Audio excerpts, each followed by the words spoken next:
Magandang tanong yan. Kahit may limitadong kita ng 15,000 pesos sa isang buwan, posible pa rin makaipon. Narito ang ilang mga paraan at tips para makatulong sa iyo. Una, gumawa ng budget, ilista ang lahat ng iyong mga gastusin. Tukuyin ang mga pangunahing pangangailangan at luho. Pangalawa, gamitin ang 50-30-20 rule.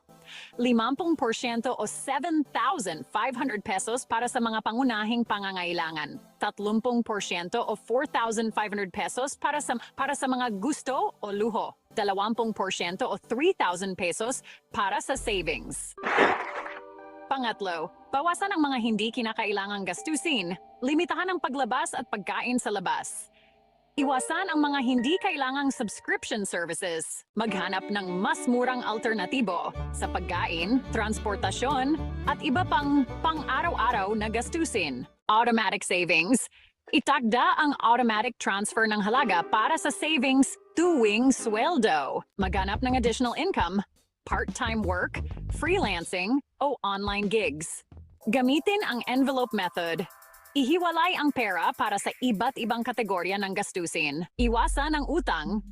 Kung may utang, unahin ang pagbabayad nito para maiwasan ang mataas na interes. Magtakda ng specific savings goals. Halimbawa, 1,000 piso kada buwan para sa emergency fund. Invest sa sarili. Mag-aral ng mga bagong skills na maaaring magdagdag sa iyong kita. Alright, gamitin ang no-spend days. Magtakda ng ilang araw sa buwan na walang gastusin maliban sa mga pangunahing pangangailangan. Next, maghanap ng mga promo at discounts. Samantalahin ang mga sale at promo sa mga bilihin. And then, gumamit ng mga savings apps.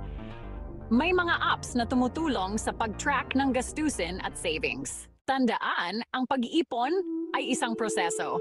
Magsimula sa maliit na halaga at unti-unting dagdagan habang nagkakaroon ka ng mas mahusay na pamamahala sa iyong pera.